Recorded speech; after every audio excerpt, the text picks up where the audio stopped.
YouTube, y'all, we come with a 6 and 16 in LA breakdown, y'all. This is 50 minutes. 50 minutes. So let's go ahead dive into the video because I can't do too much talking because it's already a long video. So let's get to it. Welcome to people. Alright guys, I've been eagerly chipping away at the breakdowns for all the recent diss tracks that we got. And today we're looking at 616 in LA. Okay. Now, if you haven't watched my other breakdowns on these records, please make sure to do that, as it should offer some good insight into where we're at in the beef up to this point. Okay. And I promised my nephew I'd do this, so huge shout out to Marty. Marty wants to be a YouTuber someday, and if he wants to do it, he can do it. Don't let anyone tell you that you can't do it, okay, buddy? So, right off rip, it was on Euphoria, where Kendrick alluded to going back-to-back on Drake, and that's exactly what he did on this record, releasing 616 in LA just 3 days later. Back to back, I like that record. I'm gonna get back to that for the record. And this was something that I predicted over a month ago before any of the disses dropped, when all we had was the Like That record. I think Kendrick's gonna use Drake's own angle against him, and he'll probably even reference back to back while he does it. So before we even begin, we have to take a close look at the title of the track, as there's several meanings. Okay. First and foremost, the one that will jump out to any Drake fan is Kendrick's usage of the timestamp format. Drake is synonymous with timestamp titles, and it's on these records where he gets super busy with the pen. Whenever someone tries to tell me that Drake can't rap, I'll always tell them check out one of those records, then tell me that he can't rap. So this was a very strategic and petty angle from Kendrick as he attempts to taint Drake's long-running series. Even since this track dropped, we've seen multiple people claim that Kendrick's version of the timestamp was way better than any of Drake's, and this very well could have been Kendrick's goal. And let's be realistic, Drake still has by far the best timestamp records. Like, he still lays claim to that. Now, as far as the other meanings behind this title, there are several theories bouncing around, but I'm going to give you guys the most significant meaning and truly break down why that is. Talk to me. It was on June 16th, 2011 that Kendrick met Drake for the very first time. In a XXL magazine, Kendrick described the meeting saying, "I did a show in Toronto on June 16th, my first show in Toronto. I think it was the same night we were going back to the hotel and he hit my phone. I guess he got the word that I was in town. He was there for the night working on the album and he said he wanted to meet up. We met up, chilled out, and got the vibe." Now remember, the Buried Alive track that Kendrick did for Drake was based on this moment when they first met. On Buried Alive, Kendrick reflects on this meeting with Drake, mentioning how Drake introduced him to the glitz and glamour of celebrity life. Kendrick described being picked up in a Maybach by Drake and states that Drake brought him to a fancy place to eat where he talked to Kendrick about women and the industry. However, on the track, Kendrick truly struggles with the idea of becoming famous. Bruh, can y'all imagine? I can even imagine Kendrick and Drake being in the same room. Nigga, like, I would love to see that damn meeting. Just to see, like, what the hell was they like? Like, I know he's saying what they talking about, but I want to see that shit. Cause, now that, like, them niggas have been beefing, I can even picture that shit. Not even, like, with the old versions of them, I can't picture that. As he's afraid it will change him for the worse, but he also realizes that this type of lifestyle comes with the territory. Now, what's extremely critical to point out is how Kendrick ends off the track. The reason why the highlight was when he said you belong to the people when you outside. So he clearly says that's what he said. Now, who is he? Who's he talking about? So nigga shovel full of money, full of power, full of pussy, full of fame, and bury yourself alive. Then I died. What most people fail to realize is that these last few lines is not Kendrick speaking to himself, but Drake having a conversation with Kendrick. And this is the part that's really important. When asked by XXL to explain the meaning of why the track ended like this, Kendrick said the following. At the end of the verse, that's him in the conversation. Him telling me that you must accept this lifestyle and it's up to you how far you're going to go with it or how much you're going to let in. I then acknowledge what he's saying when I say, then I died, which leaves it hanging on the audience trying to figure out where I would go with it. Will I let it taint me or destroy me? Or will I know how to deal with it? So I'm... Bro, that nigga Kendrick pinned? That motherfucker... He said, I left it up for y'all. Oh my God. But like, I love shit like that. Cause like, I love it in movies. I love it in music. That nigga is different. I mean, it's on this night, June 16th, where Drake is giving Kendrick a pep talk. Yeah. About fame, the industry, how to deal with it. This Buried Alive interlude is important because Drake gives Kendrick a choice. He tells him that fame will come and that it's up to him on how he deals with it. Yeah. But the thing is, Kendrick wasn't the only person who needed to make this choice. This whole thing rings true for Drake as well because Drake had the exact same choice to make, and after Take Care, his fame exploded and he was completely consumed by it. Drake's lifestyle in 2024 isn't that much different from the lifestyle that he showed Kendrick back in 2011. Drake is still living that same old rapper's life, it's just on a far bigger scale. Now, in the case of Kendrick, he ended off the record making us wonder which way he'd go with it, and today, we now know what choice he made. Unlike Drake, Kendrick did not get buried by the temptations of money, power, pussy, and fame.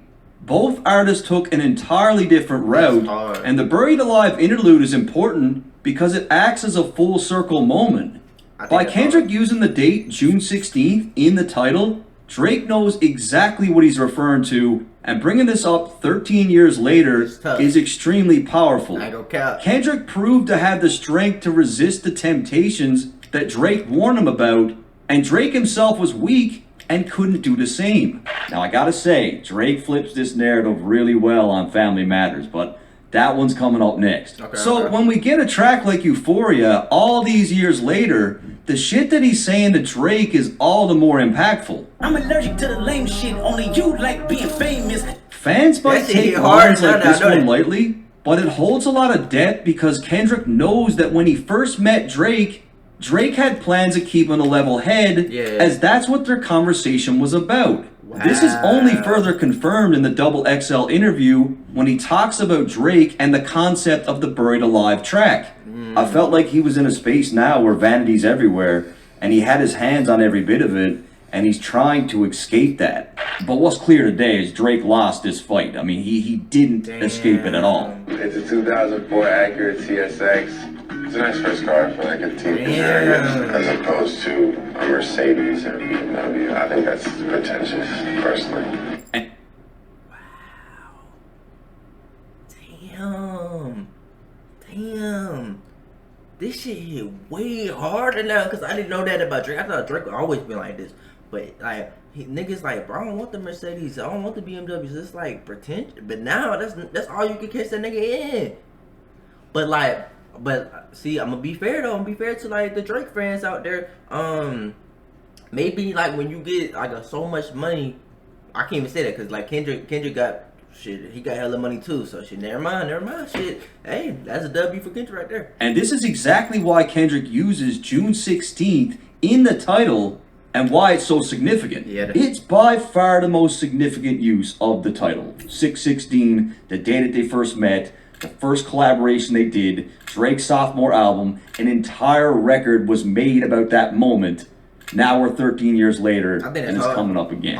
And like I said, Drake knew exactly what he was doing with this title, because just days after 6/16 in LA dropped, Drake posted a Buried Alive Part 2 parody song where he mocks Kendrick and flips the narrative again. If you ain't I am not.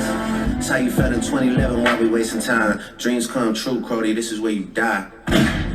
Let's fucking go. Come on, hit the like button. However, 6/16 in LA could possibly be in reference to allegations of Drake being involved with younger women. As you guys know, Drake goes by the 6 God, and 16-year-old girls for him might just be prime real estate. That is the allegations. Allegation. 6/16? Oh my God! What the? So even when he brought the age 16, I was like, huh? But then when he said he's a 6, what the fuck? Now, this is only further supported when we look at a young woman by the name of Bella Harris.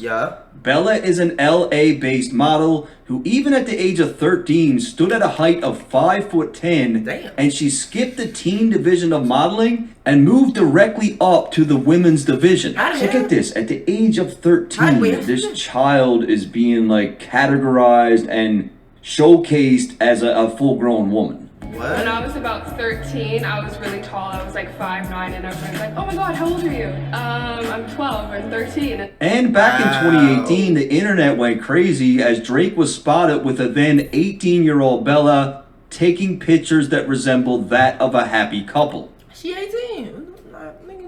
Like once you ain't that at the legal age, like 18? Like once you reach the legal age, nigga, I can't say nothing. Like shit. This shit feels like teenage fever. However, Drake has ties with Bella that dates back to 2016, and given Kendrick's angle throughout this beef, I think this is what he's talking about.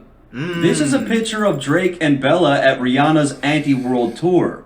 As you can see, the date of this photo is May 5th, 2016. And when we look at Rihanna's tour history, she was indeed in LA for that date. Ooh. Then when we look at the fact that Bella had literally just turned 16, just 1 month before this photo was taken, it's all the more compelling. 616 in LA, Drake the Sixth God was indeed with a 16-year-old girl in LA. And I mean, Kendrick said he had 5 more diss tracks in stock. Drake, please drop. I need to hear those. Drake. I gotta hear what the nigga had to say, bro. Like, I know y'all probably done with the beef. I just want to hear what. Listen, you mean to tell me the craziest trap we got out of this is not like us, nigga? Please, no. I refuse. No, but I know y'all got more in the tank. Listen, I'm not a hating ass nigga, but for this case, fuck it. Let's hate, bro. Let's come on. Let's start it back up. We in the summer now, bro. Niggas got time. Or shit, y'all gonna wait till October, like the OVO month? Like what we doing? Like I need those tracks, bro. I need those tracks. And I believe him. I think he was about to get far deeper into this shit. I'm mad, had bro. This thing kept going. Furthermore, Kendrick dropped the record at 6:16 a.m. Pacific Standard Time, which is 6:16 in LA. Wow. Then we got the fact that June 16th is Tupac's birthday, and considering that we've seen a few references to Pac in this beef already, that's hard. This one seems to make sense. Kendrick, we need ya. Next, June 16th is Father's Day, and we have seen a slew of references with respect to Drake and being a shitty dad, and also jabs towards the fact that Drake's own father was absent. You don't know nothing about that. And of course, Drake also executive produced the hit show Euphoria, and the first episode of that show aired on June 16th. Damn. And that's as far as I'm going to go with the title. There's a lot of theories out there, but these are the ones that make sense to me. Okay. With all that said, let's move on to the artwork, which is simply a cropped out version of the artwork that we would see on Meet the Grams, where Kendrick allegedly had an inside mole collecting Drake's personal items and feeding him information. And this whole thing with the artwork and these items, like this turned into this really grew legs after. It turned into this whole other conversation. So we've got the title, we've got the artwork, now let's move to the beat selection. First and foremost, the track is co-produced by Jack Antonoff, who is a pop producer most known for his work with Taylor Swift. This is likely a troll on Drake's previous claims on Taylor Made, where he insinuated that Taylor Swift had all this power over Kendrick. Now, what I feel Kendrick is really trying to drive home here by using this producer is that just like the culture of hip-hop, even high-level people within the industry itself do not like Drake and are more than happy to help bring him down. Damn. I think Kendrick's just leaning into it. Like, yeah, I am friends with Taylor, and she's co-signing his diss. She doesn't like you. Her producer doesn't like you. Damn. Nobody likes you. Like, this is a tailor-made diss for you. Hey, you know what I realized, bro? Like, how many people don't fuck with that nigga Drake? And it's so crazy to me, because you think, like, well, I thought Drake was a cool dude. Like, but I mean, I'm on the outside looking in. They actually know this nigga. So, and my thing is, for so many people not to like you, why? Like, what did this nigga do? Like, why does so many people not like this nigga Drake? What? The instrumental samples Al Green's song What a Wonderful Thing Love Is, and Drake's Uncle Teeny Hodges is credited as playing guitar on that record. Okay. However, what makes it even more impressive is the fact that Kendrick sampled Teddy Pendergrass on Euphoria, and now he's sampling Al Green, and they both had an album together called Back to Back Hits, feeding even more into Kendrick's claims that he was... What the fuck my screen doing, my nigga? Hold on. This shit ain't gonna last that long. Like, why is it moving weird, my nigga? What the fuck? That shit just big as hell. Hold on. Okay. That look alright, I guess.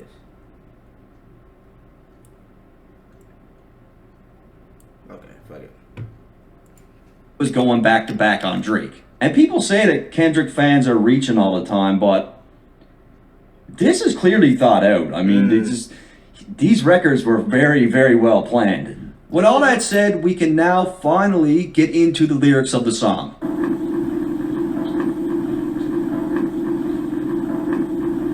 Actually, I'm just kidding. No lyrics yet, because did you hear that noise?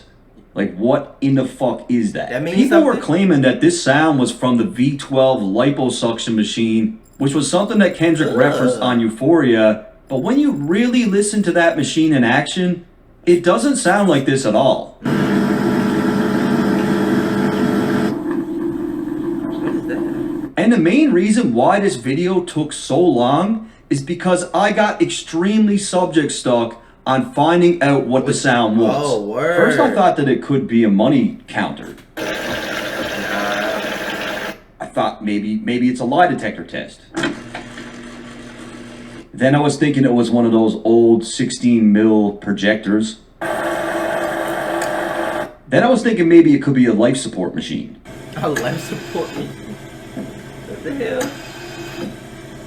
I was manipulating an equalizer, changing the pitch, adding plugins, still couldn't narrow it down. Damn. And if it wasn't for my girlfriend, I would probably still be doing it right now. Shout out to because she had to tell me, "Look, Matt, it's time to move on." It drove me crazy because there's no way that Kendrick's looping that sound for as long as he did. And it means nothing. Like, it means something.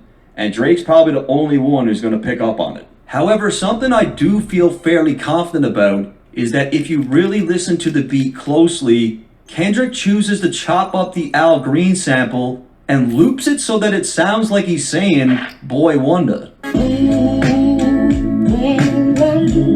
Now, you gotta remember, this track is in response to the Push Ups record, where Drake sampled the drop from Who Kid. And as we know now, this drop turned out to have a hidden message that flew over all of our heads, as Drake will later announce that Kendrick's child might not be his. And for that reason, I feel like it's on this track where Kendrick is using one of Drake's close producers to also send some sort of message. By using this little sample, I feel like Kendrick is trying to get inside Drake's head to cast doubt on who the mole could be in his camp. Drake commonly refers to himself as the boy, and in this case, I think Kendrick is asking Drake to think. Kendrick got the boy wondering, like, I wonder who's leaking all my info. I wonder who's the mole. Nasty. Like, boy, I wonder who's doing all this shit. It's survival. So right off rip, Kendrick references Drake's track Survival. Okay. Now, Survival came at a time when Drake was fresh off his loss from Pusha T, and he was still heavily beefing with Pusha and Kanye at this time. Okay. As you guys remember, Drake allegedly had a career-ending red button diss for Pusha and Kanye, but he held it back, and it's on the Survival track where he appears to make mention to wanting to drop it. I was about to, man, I thought about it. It's unsettling to talk about it. So Drake leaves a blank in this record, and it's up to the listener to interpret what this could mean. But the way that I see it, he was either talking about putting a hit on Pusha and Kanye, or he just really wanted to drop that track, but... You better kill them niggas because they did show it. He said, I'm gonna put a hit on these niggas. That nigga mad as fuck. That nigga said, I'm gonna put a hit on these niggas, man. These niggas talk about me like I ain't the one. That shit's hilarious. What? But it was so scathing that it was unsettling for him to even think about where he was about to go with it. Simply because it crossed the line of music. Either way, the common denominator in this case with respect to Kendrick is the fact that Drake is now saying the exact same thing to him. Again, Drake is making claims that he has some lethal secret, threatening to drop it. This ain't even everything I know, don't wake the demon up. However, Kendrick's own senses are telling him that Drake is lying, as he claims that he thinks, smells, and sees the bullshit coming, and just like the alleged held back Pusha diss, Kendrick claims he sees no fire. I feel like he's saying, you were bullshitting then, now you're trying to pull the same stunt again. Yeah.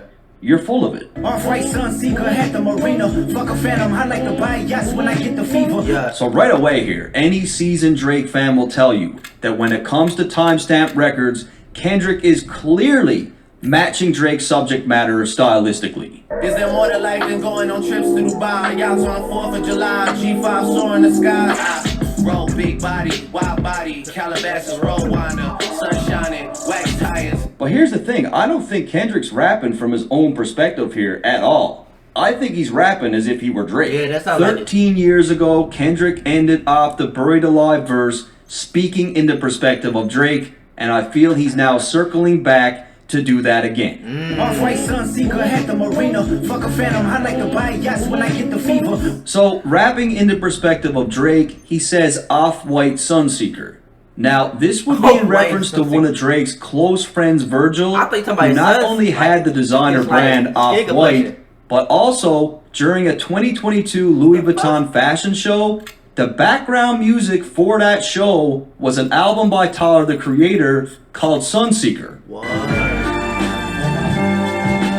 And this was Virgil's baby. This was his show. He directed it. And rest in peace to Virgil. Wow. Secondly, a Sunseeker at the marina is in reference to a company called Sunseeker, which is a builder of luxury yachts. Wow. But in the next line, things only get deeper. My ass so damn broke, I didn't even know that shit. The fuck? Damn, I had to look this shit up. Damn, I know the prices out there ass though. Like, we talk about a couple, 50, 30, 20 million.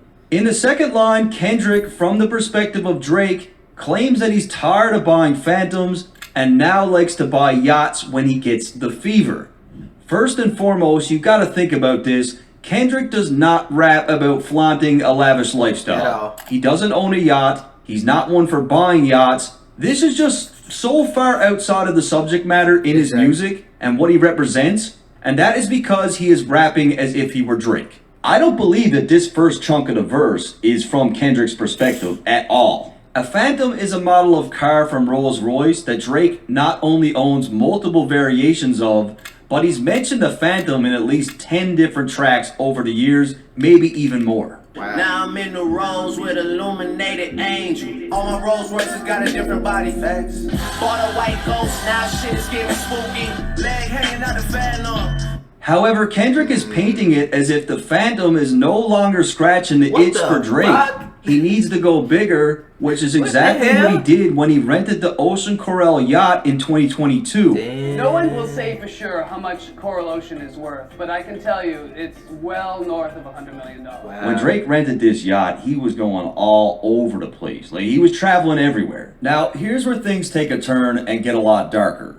Following up on his previous line about yachts, he claims that he likes to buy yachts when he gets the fever, and the Fever is another builder of luxury yachts. Okay. This is where it goes left. The Sunseeker has another line of yachts called the Predator, and as we know, Drake has a song called Teenage Fever. This nigga's now, where it gets crazy is when we look at Drake's relationship with Millie Bobby.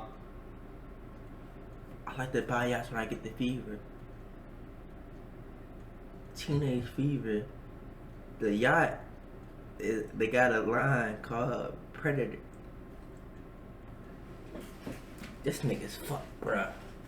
Bruh, I don't care what. If y'all listen to this, like, we're gonna do a Drake breakdown, but if y'all listen to this and y'all think Kendrick is lyrical, or this nigga is not fucking dangerous when you fucking going against him, you're insane. You're literally insane. Nigga, what? What the fuck? We gotta watch it. He's scary. Like, to even think some shit like that, to even, like, he's looking at shit. Nah. He's dangerous. He's dangerous. Bobby Brown. Here she is with Drake on a yacht at the young age of 13. This photo was taken in 2017, shortly after his More Life album dropped, which had the track Teenage Fever, and coincidentally enough, the media was categorizing the More Life album as yacht rap. Now, to put the cherry on top, where was this picture taken? At a marina. Think about it. Sunseeker has a yacht called the Predator. Drake's More Life album was being called Yacht Rap.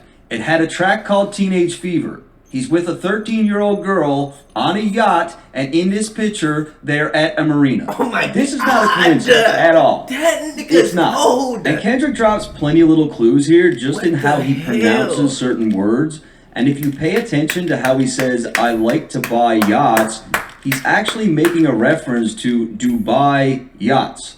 Fuck a phantom, I like to buy yachts when I get the fever. Is there more to life than going on trips to Dubai? Yachts on the 4th of July. And back in 2015, Drake was very happy to announce that he was on a yacht in Dubai. And if you're familiar with Kendrick's catalog, you'll know that he does shit like this a lot in his writing. Wine cooler spill on my white t-shirt, the sightseer. So again, Kendrick is rapping as if he were Drake. Not only does Kendrick hardly ever drink, but when he does drink, it's exclusively wine. Yeah, I drink a little bit. What's your preferred beverage? Just wine. Like Jesus. What about, have you now? That nigga said wine like Jesus. This nigga's nasty, but I feel him though. He just like me, so he ain't just like me. Bro, I don't care, bro. Kendrick is hilarious, cause like even like his pettiness is out of this world, y'all. But Drake is too. I can't cap. There is a huge difference in wine and wine coolers. Most men do not drink wine coolers. I'm talking about fruity drinks with soda and tons of sugar. Kendrick uses little keywords like this to let the listener know that this is not his life we're talking about. Kendrick's not drinking wine coolers, guys. Drake is the guy that loves wine coolers. That's pretty much all he drinks. And what's even more interesting is how wine coolers became his beverage of choice in the first place. Were you drinking white wine spritzer? I was. That's my drink of choice. It's basically my mother had a friend who I was always sort of like infatuated with. We used to go to her house and be poolside, and she used to like fill up a white wine spritzer, and she would like casually slide it and leave it there, and then she'd just show up with another one, and I always felt like she was trying to send me a message. So I've kept that a consistent theme. Of course she was trying to send. That's completely inappropriate. How old were you? I don't know, like 15. But so I've kept that a consistent theme. And take a good guess at who else loves wine coolers. Get up, get up, get up, get up, get up, Drake. They got your ass, man. Shit. But did you smash? I'm kind of curious now. Now I'm kind of curious. Coolers. Teenage girls, right? And coincidentally enough, with respect to this line, a 17-year-old Madison Beer attended Drake's Memorial Day party in 2016, and she shared the following story. I met him actually like 2 years ago at his Memorial Day party. Funniest thing about Drake is he drinks wine spritzers, like that's all he drinks. I was like, can we go to the bathroom in your room? I was like, I just really don't want to wait on this line. And he was like, yeah, of course. And this girl had like a vodka cranberry or something in her hand, and she tripped and fell and spilled all over Drake, like all over his like white sweatsuit. At this point in time, Madison had just turned 17 2 months prior, and this only acts as further proof that Drake seems to allow much younger girls at his parties. Bro. Madison claims that Drake loves wine coolers, and then states that someone spilled the drink all over his white outfit. Are y'all hearing this shit? This nigga, y'all, I'm convinced, bro. I'm dead ass convinced. This nigga Kendrick already had all this planned. Cause to do this in days or a week, cause like when Drake first dropped, after Kendrick and Future and all them dropped like that, it took like Drake a week to drop. Yeah, I think a week or a couple more days, maybe like 2 weeks to drop another disc. Then it took Kendrick a week. And then it's like back to back to back. So I'm dead ass believing even before the break, like the week that it took off, this nigga's already on his tablet, iPad, or whatever, typing this. He got all the evidence. Because to even think of some shit, like the level of pettiness and the amount of research you had to do is insane. What the hell? Kendrick seems to have been gathering this information about Drake for a very long time.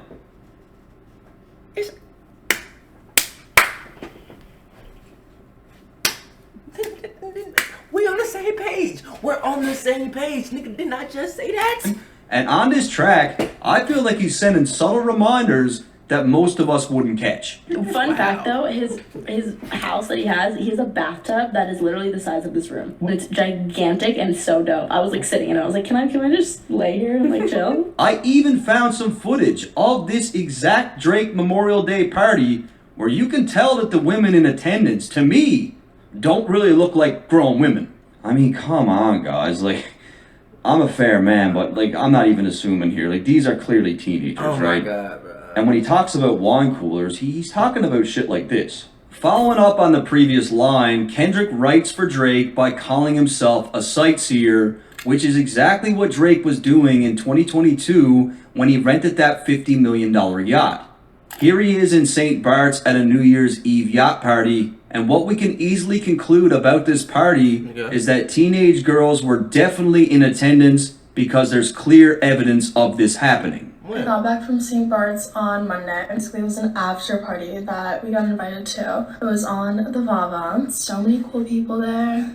We talked with Drake for a little bit. This girl was born on February 5th, 2004, which would mean she was only 17 years old during this yacht party. I was just in St. Bart's with Drake and that 150 supermodels, in it? And I think that Kendrick knows something about these parties. I do. Trifecta, money, morals, and culture, that's my leisure. In the second line, Kendrick says trifecta, money, morals, and culture, that's my leisure. And again, this has nothing to do with Kendrick as he continues to rap as Drake here. First off, the definition of a trifecta pertains to gambling on horses, where to win, you need to guess the 3 winning horses in order. That means that in the case of this line, money would come first, morals would come second, and culture will be last. This is how we can easily rule Kendrick's own perspective out, as money is definitely not his first priority. Again, it's little things like this where it's clear to me that he's not rapping from his own perspective here. Really, money really don't make me. I'm learning that now. You know, that's not really my peace of mind, having money. In the case of the line as it pertains to Drake, money is seemingly at the forefront of everything that he does. He's willing to put aside morals and culture to get it. This explains why morals and culture come in second and third place within the trifecta. At the end of the day, those two things will never really matter for Drake, as money will always dictate his every move regardless. So I mean, when we look at a trifecta by definition, like what it means, the line makes literally no sense pertaining to Kendrick. My visa, passport tatted, that's your hub in the visa. Once again, I'm not sure how this would ever pertain to Kendrick, as he never raps about shit like this, and there's no documented proof that he has ever been to Ibiza. Not only that, Ibiza is known as the party capital of Europe, which doesn't really seem to be a place that fits into his lifestyle. When we look at how Kendrick structured and set up this first verse, it only makes sense from Drake's perspective, as he was in Ibiza on that exact same yacht. And Drake has referenced Ibiza in his music many, many times.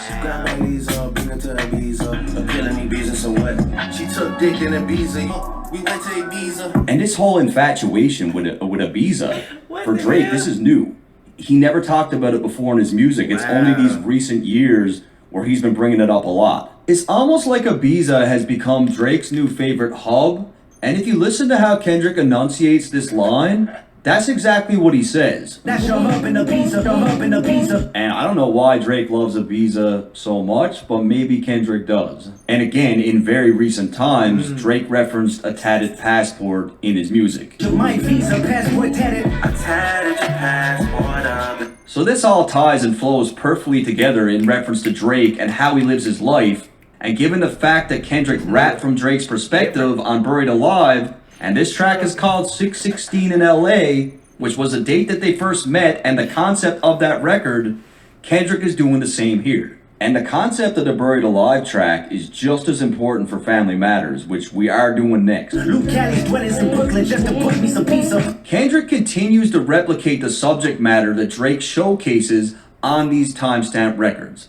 If you heard Drake say a line like this straight from his mouth, you wouldn't second guess it, as it fits perfectly into the style of his pen. Eat it like I'm seated at Swiss Soto and Yoso's. Catering is from Giorgio Ardi, Robin's favorite. He nailed it. It is bang on how Drake raps on these tracks. Bang on. Luke Cali dwellings in Brooklyn just to book me some pizza. It's just the way he enunciates shit. It's very cryptic. Like, he doesn't even say pizza. He says pizza. Just to book me some pizza. And book me some pizza is weird too. Oh, cause I know like the slang for like that little freaky deaky shit. Like I heard it's pizza, like that's the code word, but it might not be code word because everybody know the code word, so it can't be the code word no more. If you get what I'm saying, there's shit in here that Drake is only gonna get. And on Euphoria, remember, Kendrick said that he hates the way that Drake sneak disses people. I hate the way that you sneak this. If I catch flight, it's gonna be direct. And what Kendrick means by that is Drake will diss someone and only his intended target will pick up on it. And due to the fact that Kendrick is mirroring his style and writing from Drake's perspective on a timestamp titled record, this first verse is riddled with shots at Drake that only he understands. And that's why the beginning of this record doesn't even sound like a diss, because he's writing in the style of Drake. Wow. There's no clear shots to us, but he's dissing Drake the way that Drake disses.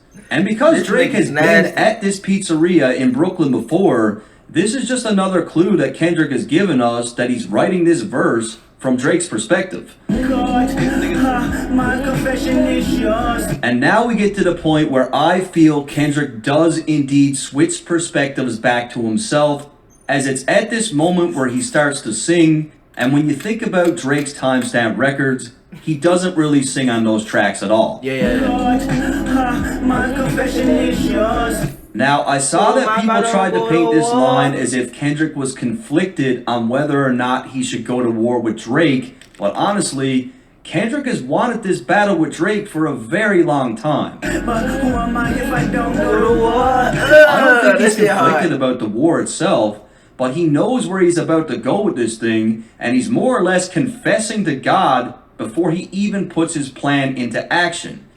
Y'all know how, bro, do you know how religious and how strong of a man you gotta be? This nigga's prayed to God before he even like came to get your ass. Nigga, that's scary within itself. The nigga had to pray to God. He said, God, bro, like, what I'm finna do to this nigga, I'm sorry. Like, but who am I if I don't go to war? Keep your hands to guide me through this fight, Lord. Nigga, that's a scary ass man. Nigga, y'all imagine you go to war, right? And before you go to war, you see the other niggas like this praying, like asking God for forgiveness for what they finna have to do to you. But they gonna have to, because who are they if they don't go to war? Nigga, that shit. Bro, if I'm in the field, bro, take me out, nigga. What? That's Kendrick knows he's about to go on attack, likely committing multiple sins, which will need forgiveness from God. Wow. If you pay attention to the way he delivers these lyrics, he's deliberately singing in a very ugly, offbeat, non-sonically pleasing way. Exactly. This singing style reflects Kendrick's internal chaos. He's holding some guilt as a dark side of him is about to emerge. It's like he's saying, like, I'm sorry, God, like, ahead of time. I'm sorry, but I gotta do this. There's opportunity when living with loss. I discover myself when I fall short. Some people thought that this meant Kendrick was worried about losing to Drake, and if he did, he'd learn something from it. But I don't think Kendrick even considered the possibility of losing this battle. I mean, let's be real here. He had this whole thing mapped out. I believe even at this point, he knew he had a winning strategy. Yes. Like, he knew he was going to win this thing. I feel that Kendrick knows that he's about to unleash a beast that we haven't seen before, and he's hinting at an internal struggle. When you think about it, Kendrick doesn't have any music in his catalog that resembles the subject matter on these diss tracks. At all. I think the loss that he's talking about is he's about to lose control of himself, right? He's about to go against everything he stands for, like his faith. However, being a man of God, he knows that the Lord will forgive him. And he knows that going through with this thing will offer an opportunity for even more growth. Raise my hands to a fallen sky. I fantasize, me jumping planets immortalized. I correspond. So a fallen sky is basically an aftermath of a disaster, and it's here where Kendrick is daydreaming about the results of the war. He dreams of jumping planets and becoming immortalized as he's fantasizing about how a victory over Drake would cement his name in the hip.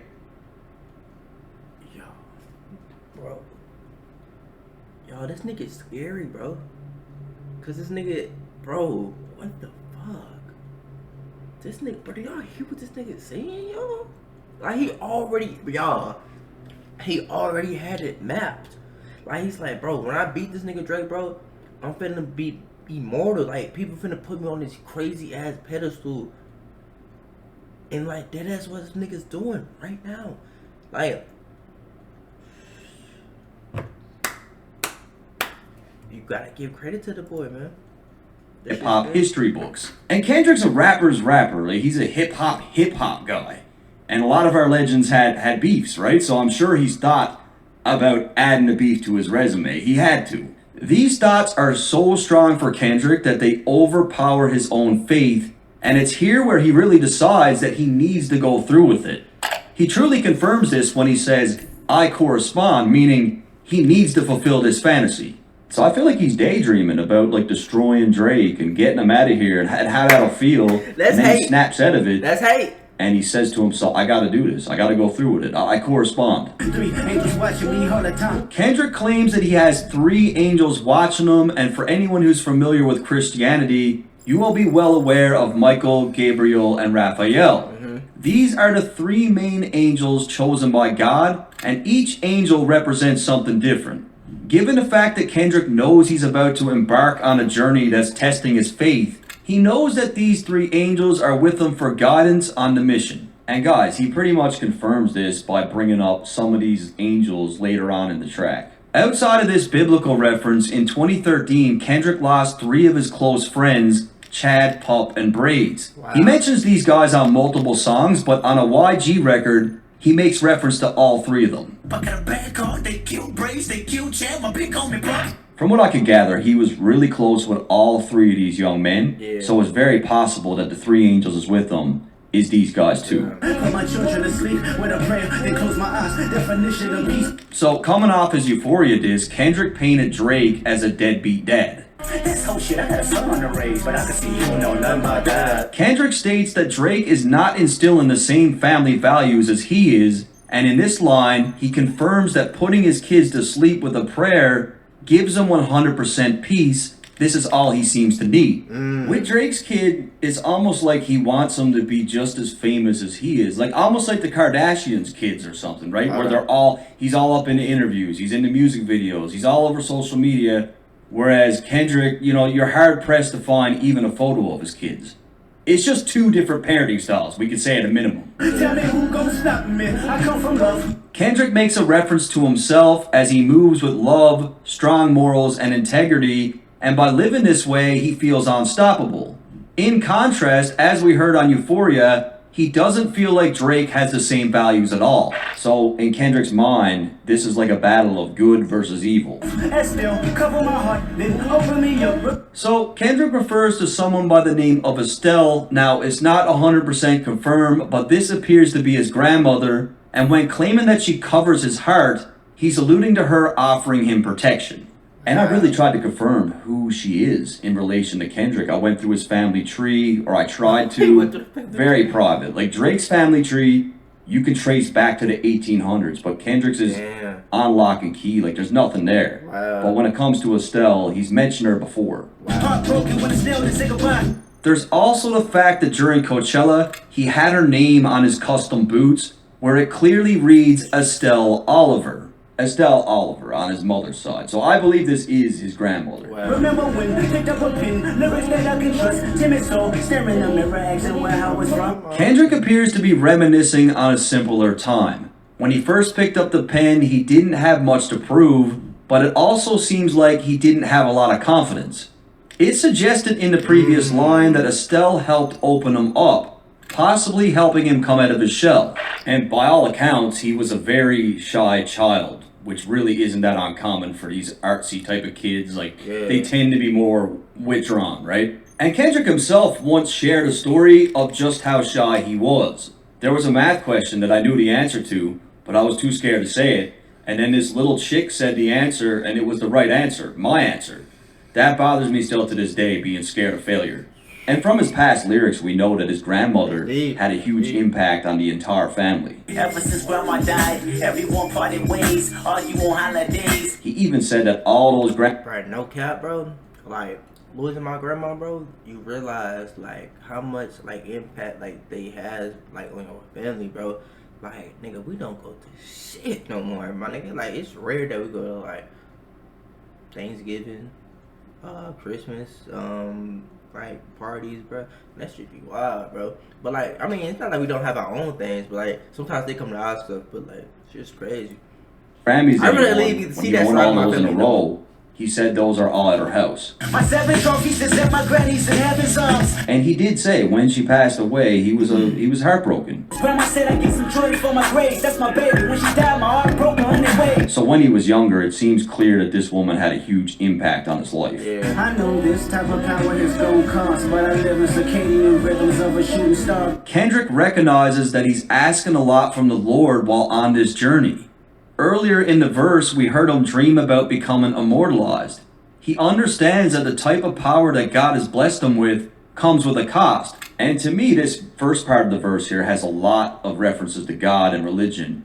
And in terms of Christianity, a shooting star means that God is with you, he's guiding you. Now, as far as the circadian rhythm line, let's look at this piece by piece. A circadian rhythm is the internal process in the human body that regulates when you sleep and when you wake up, and it's all linked to the Earth's rotation. Now, a shooting star is a streak of light in the sky caused by a meteoroid burning up as it enters into the Earth's atmosphere. It's very fast, but a brilliant phenomenon. By combining these ideas, Kendrick could be suggesting that, like a shooting star, his life or moments in his life are intense but fast. Plenty of meteoroids remain in space, and only some are destined to enter the Earth's atmosphere and become shooting stars. Kendrick doesn't want to be another rock floating through space. He wants to make a lasting impact with his art, but he recognizes that he has a limited time on Earth to make this happen.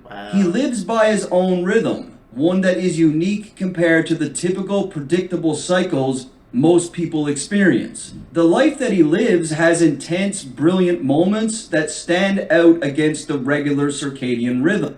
Damn, that thing got me making like look at my life like shit, nigga. Damn, I gotta get my shit together. Fuck. This nigga, bro, it's like he got his whole life just like it's planned out, but like he gonna fuck up. But while he here, he wanna like improve, and like nigga, like even if you're a Kendrick hater, you can't hate on that, bro. Coming off his previous line, this likely reflects his own impact on culture, where his presence is powerful and influential. Coming off the last line, Kendrick dishes out a triple entendre. Firstly, he refers to Raphael Urbino, a famous Italian artist who is ironically one of the big three artists that is responsible for curating a style of European art called Mannerism. Really? Secondly, Kendrick is talking about Raphael the Angel, which was one of the three angels that was referenced earlier, and Raphael is known for being a protector and healer. Lastly, Kendrick pulls qualities from both Raphaels by 1, providing people with genuine art, in this case music, and 2, his music acts as therapy for a lot of people and helps to heal them. And of course, last but not least, and this one went over everyone's heads, Raphael the Ninja Turtle. I'm fucking with you guys, I made that one up. He's just my favorite turtle, so I took the opportunity to get him in there. Where did they come up with this stuff? But the industry's cooked as I pick the carcass apart. So I look at this line very different from everyone else, and I'm not saying I'm right, but just hear me out. Okay. Kendrick says that the industry is cooked, and what I think he means by this is that the industry is a facade. Record labels are cooking the books and inflating the numbers. Okay. These labels are desperate and will do anything to give the illusion that their product is in high demand. Wow. By picking the carcass apart, I feel Kendrick is alluding to exposing even more industry secrets, as we heard exactly how he felt about it on Euphoria. Fuck the industry too. And I think what I'm saying makes even more sense on the next line. If somebody's lying, I can see the vibes on act. Even he looking compromised. Let's peel the layers back. So many people have accused academics of being on Drake's payroll and being on the record label's payroll. Now, it's no secret that record labels have been working with influencers, podcasters, streamers, and TikTok dancers to help with sales. However, it's even beyond sales because some of these guys like Aiden Ross and Kai Cenat seriously have the power to shape how an artist is perceived. Drake is UMG's golden boy, and I feel like Kendrick is insinuating that much like how they cook the books for their artist, the industry is crooked and manipulative, and they'll throw as many resources at this thing as possible to protect Drake's name. Let's peel the layers back. It's here where Kendrick appears to be threatening to expose more of these secrets as he plans to peel the layers back, which is something that Pusha said to Drake during their beef. We just gonna peel it back layer by layer. Now, I've been watching academics from the very beginning, and he's a well-documented Drake superfan. I think he just loves Drake. It's his favorite artist. I don't think he's paid off or anything. I just think he's a massive Drake fan. Ain't no brownie points for beating your chest, harassing and fucking with good people, make good people go to bed. Kendrick makes reference to Drake's trolling antics from earlier on in the beef. Shortly after dropping the Push-Ups track, Drake decided to antagonize Kendrick's manager Ant by posting 2 pictures. Kendrick continues to paint Drake as the bad guy and bully in the situation by insinuating that Drake is picking easy targets. Ant is not a rapper and isn't known for causing issues with anyone, and because Kendrick is close with Ant, he's a good person to defend him. And remember on Euphoria, Kendrick said that he would inherit the beef for Pharrell, who, by all accounts, I believe is a pretty good dude. About cash, dog, that's not even the leak. So, coming off the last line about messing with good people, Kendrick references Drake's bullying tactics against The Weeknd's manager Cash.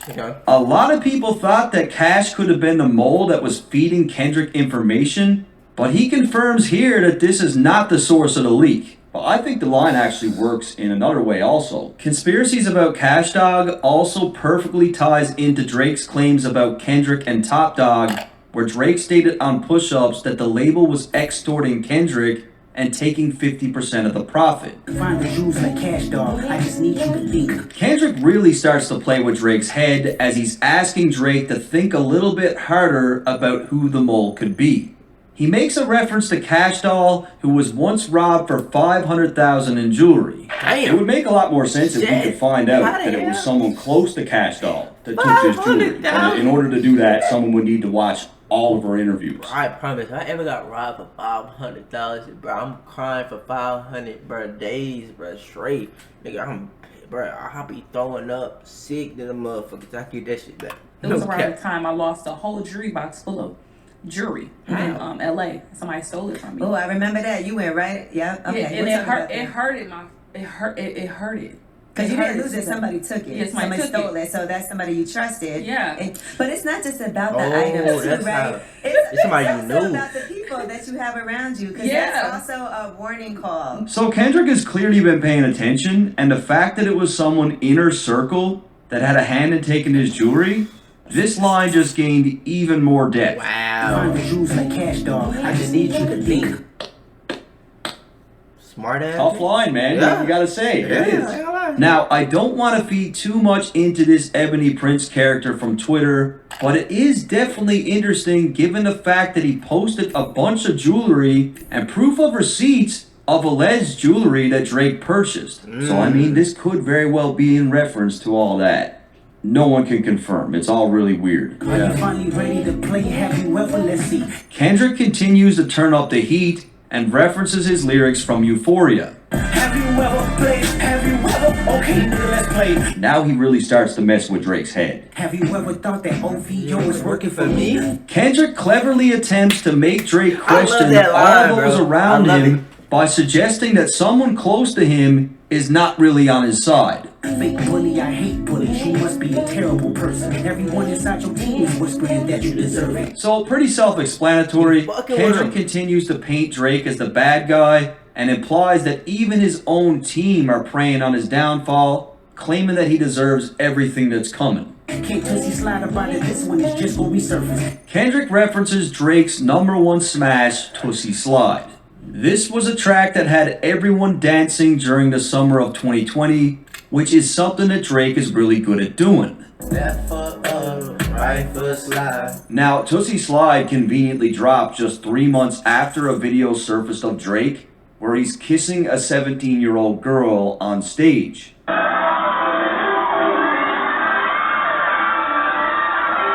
The clip took the internet by storm, as Drake already had a past that raised a lot of eyebrows, and it was just 5 months before that where Drake paid $350K to a SA case, which was something that Kendrick referenced on Euphoria. These were big stories at the time. Like, a lot of people talked about this shit. It was not a good look for Drake, so he drops this massive hit.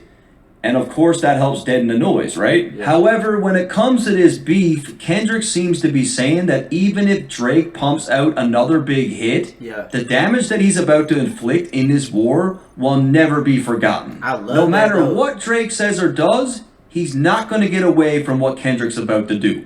I mean, this is probably true. Not Like Us was a #1 record. Look what he was saying on there. Like, Drake couldn't even get away from the Ghostwriter shit. Like, this new stuff's pretty heavy. Like, it's gonna be hard to shake. It was fun until you start to put money in the streets. They lost money because they came back with no receipts. Kendrick insinuates that Drake is paying people to find dirt on him. Now, Kendrick, who lives a very low-key and private life, claims that Drake wasted his money since there's no dirt to be found. Yeah. And it's also clever because, you know, you can't get your money back from a store without the receipt. I'm sorry that I live a boring life. I love peace, but war ready if the world is ready to see him bleed. Kendrick claims that the world is ready to see him take Drake's head off, and when we think about this beef, it seems like this was really the case. Kanye even said that all the rappers were excited to eliminate Drake, and everyone from the casual hip-hop fan to people that didn't even listen to the genre were chiming in to tear Drake down. I mean, it was at the point where people were hating on Drake and they didn't even know why. Like, they'd be like, I'm a fucking metalhead, but fuck Drake. The Elohim KTW. So the word Elohim can actually be found in the scripture of multiple religions. In Christianity, it can be found in the Old Testament, and in Judaism, it's used in the Hebrew Bible. Okay. However, in both religions, it's recognized as a word for God. Kendrick could be using this here as a word of common ground between the two religions to state that regardless of the faith, he is the God. And in the exact same context, he uses this word on Family Ties, which is a record that I always thought was full of shots at Drake. Before you get to the Father, you gotta holler at me first, bitch. Now, the KTW thing is cryptic as it gets. Like, I cannot figure it out. I look for days and days. None of the theories that I saw make sense to me. I think it's something that only Drake is going to understand. Yeah. But if one of you guys know, or you think you know, leave it in the comments. It drove me crazy. No, you can't sleep. These images trouble you. No, the wires in your circle should puzzle you. Kendrick continues with the mental gymnastics. He paints Drake as someone that is tossing and turning to figure out who the mole could be in his camp. He does this by referencing a wire in his circle, which is something that rats will wear when gathering information for the feds. And this is going over all of our heads because clearly the line is layered. There's something there. It's very eerie. It's very cryptic. There's something we're missing. If you were street smart, then you would have caught that your entourage is only to hustle you. Kendrick comes in with a bit of a cultural reference here. Drake isn't from the streets, but over the years has surrounded himself with street people. It's not uncommon in hip-hop for a rapper to have an entourage of people who are only around for their own benefit. So Kendrick's saying, like, Drake is so ignorant that he believes that these guys really like him when they're just using him, and Kendrick's a little wiser to it. Like, he's seen this play before. 100 niggas that you got on salary, and 20 of them want you as a casualty. Kendrick makes reference to the people on Drake's payroll. Now, this could be a reference to anything from the people assigned to his label, the team of writers that he's employed, streamers like Aiden Ross or Kai, his Mob Ties connection with Jay Prince, or any of the other street connections that he may have established over the years. And he's saying 20% of these guys want you out of here. They want you gone. And one of them is actually next to you, and two of them is practically tired of your lifestyle. Just don't got the audacity to tell you, but. Now, I'll be honest, guys. I'm not going to sit here and pretend to know who Kendrick's talking about here. Is it 21 Savage? Is it 40? Is it Yachty? Is it Chubbs? Who really knows? It does seem very specific, and Kendrick says this with such conviction. But at the same time, this could also just be a war tactic to get inside Drake's head even further to make him question absolutely anyone that's close to him. It's a crazy angle, but no one knows for sure who he's talking about. Let me tell you some game, cause I can see you, my little homie. You playing dirty with propaganda, he'd blow up on you. Coming off the last line where Kendrick claimed that people close to Drake don't have the heart to tell him the truth, Kendrick claims that he's about to give some advice to Drake as he can see through his dirty propaganda and suggests that it's going to blow up in his face. This could be in reference to the narratives that Drake has been planting about his failed relationship with Whitney, the 50-50 split rumors with TDE, using streamers like Aiden and Kai to help with public perception, or cooking the numbers. You're playing nerdy with Zach Bia and Twitter bots. So remember what I mentioned earlier about Kendrick's thoughts on the music industry. Do y'all think Kendrick ended up like view botting? A lot of people saying that Kendrick was view botting, but I don't know if I believe that, cause like shit, everybody named mama sing that damn. When it comes to cooking the numbers, popular influencer Zach Bia hosted an online DJ segment on his Instagram during COVID-19. Okay. The show garnered a huge amount of traffic, and he even premiered Drake's hit Tootsie Slide. Okay. It's about to be the hottest song in the world. Oh. Song of the summer. No secret. What Kendrick is trying to get across here is that Drake uses every resource imaginable to manipulate the masses. Wow. He drives this home even more with the reference to Drake using Twitter bots during the beef, which is something else that he was accused of doing. But your reality can't hide behind Wi-Fi. Kendrick claims that what he's about to reveal about Drake will be so extreme that all his old tactics won't work anymore. This ties perfectly into what he said earlier about not being able to Tootsie Slide his way out of the situation by using someone like Zach Bia for internet games. Your little mans is losing steam, they figured you out. Kendrick claims that Yeah, I ain't gonna cap, bro. During that damn beat, bro, I got tired of that nigga. Like, stay in the booth. But I ain't gonna lie, them hoes was funny. I ain't gonna lie, the little Metro Boomin on the drums, bro. That shit had me crying, bro. Drake's Instagram memes and the trolling that he was doing is losing steam, which is 100% correct. In hindsight, all the childish bullshit that Drake was doing online only made him look even more ridiculous when this beef came to a close. It really annoys me because when Drake went against Meek, he was quiet. He let the music talk. And now in this beef, he acted like Meek. He had the Twitter fingers. He was doing all these memes. And it just made him look ridiculous. The first opinions is not convincing. I need a new route. So again, back to the streamers, influencers, podcasters, and media personalities. Yeah. Many said that UMG and Drake were paying these people off, forcing opinions. It's a little bit ridiculous. I mean, even people were saying that I was paid off by Drake. That's definitely true, though. They do pay people. It's like if anyone says anything good about them, they're on some. And then rappers get mad when like certain streamers like give they like actual opinion. Like they be like, oh no, this shit ass. Like they get mad. Sort of payroll. Like maybe he's doing some things right. Maybe some people agree with him. You know what I mean? It's time that you look around on who's around you before you figure that you're not alone. Ask what Mike would do. So in the first line, Kendrick is advising Drake to take a good look at his team, assess the situation, and start questioning who's really loyal here. He then suggests that Drake is not alone with his OVO team, meaning that someone from outside is always present. I mean, this whole planting seeds of doubt in Drake's brain about his crew is like a huge angle in the latter part of this record. To end things off, Kendrick tells Drake to think about what Mike would do, which is definitely a reference to Michael Jackson, as he also quotes his song, You're Not Alone. Yeah. What's even more interesting is the fact that R. Kelly wrote this record for MJ, and we all know about R. Kelly and what he was into. Another MJ flip, and again, this one is fire. Finally, we also got to consider that MJ's personal doctor, someone who he was obviously close with, was proven guilty in court of killing MJ with a cocktail of medications. So again, Drake needs to be careful of who's around him because they might just be responsible for his downfall. And I gotta be honest with you guys, this record was extremely difficult to break down. It is very cryptic. The way that it's written is mind-boggling. I know I missed a lot of shit because I know there's a lot of stuff in here that Drake is only gonna get and no one else will. But in saying that, we got Family Matters coming up next. And that's an amazing record, and I feel like it got overshadowed. I feel like a lot of stuff got missed, and I'm really, really excited to break down Family Matters.